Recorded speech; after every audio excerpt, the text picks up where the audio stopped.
Hello students, I am Vincent Fernandez, your math teacher from Sarvajna Public School.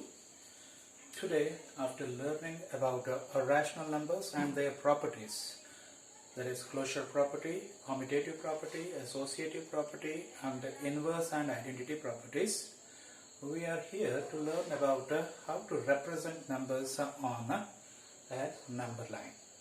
So, first let us understand how we can represent numbers on the number line. So let us begin with the various number systems which are going to be used. Representation of rational numbers on a number line. This is part 6.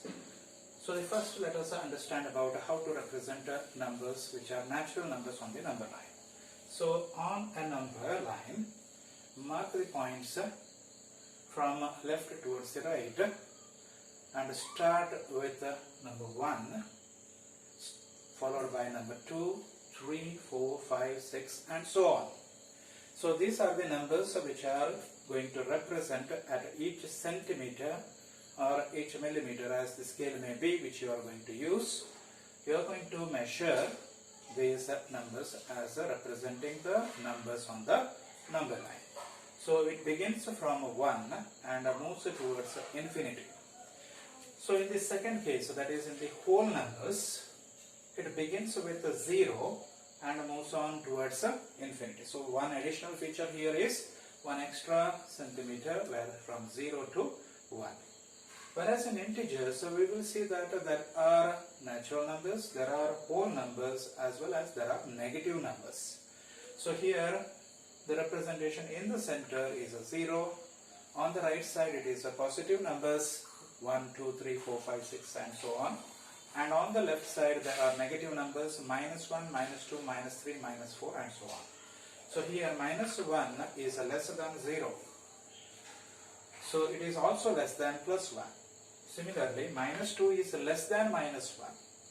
Minus 3 is less than minus 2 and so on. So this becomes lesser and lesser and lesser towards the left side and greater towards the right side.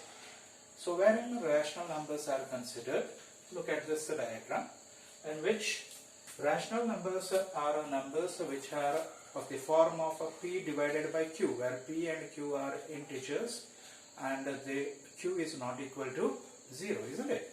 So here also we represent as if we represented it on the number line with respect to integers. We begin at the center with a 0. In between 0 and plus 1, I can represent half. That is, in the center of 0 and 1, I can represent it as half. What does this half mean? So here, 0 means it is how many parts I have made between 0 and 1? I have got 2 parts, right? So I can write this as 0 by 2, this as 1 by 2, and this as 2 by 2. So if I write it as 0 by 2, what is the answer for 0 divided by 2? It is a 0. 1 by 2 is a half, there is a 0.5 as in a decimal part. So 2 by 2 is equal to 1. So that means the representation is correct. On the other side, it is the same way as minus 0 by, that is 1 by 2, and this is minus 2 by 2. So I can represent it on either side in the form of p by q. So similarly here in the second diagram we see that 0 and 1 there are 3 parts made. So this example is taken only to show you that I can make any number of parts between 2 consecutive numbers. That is 0 and 1. I can make any number of parts, but they should be equal parts. So here 0 and 1 there are 3 parts. So first part is so this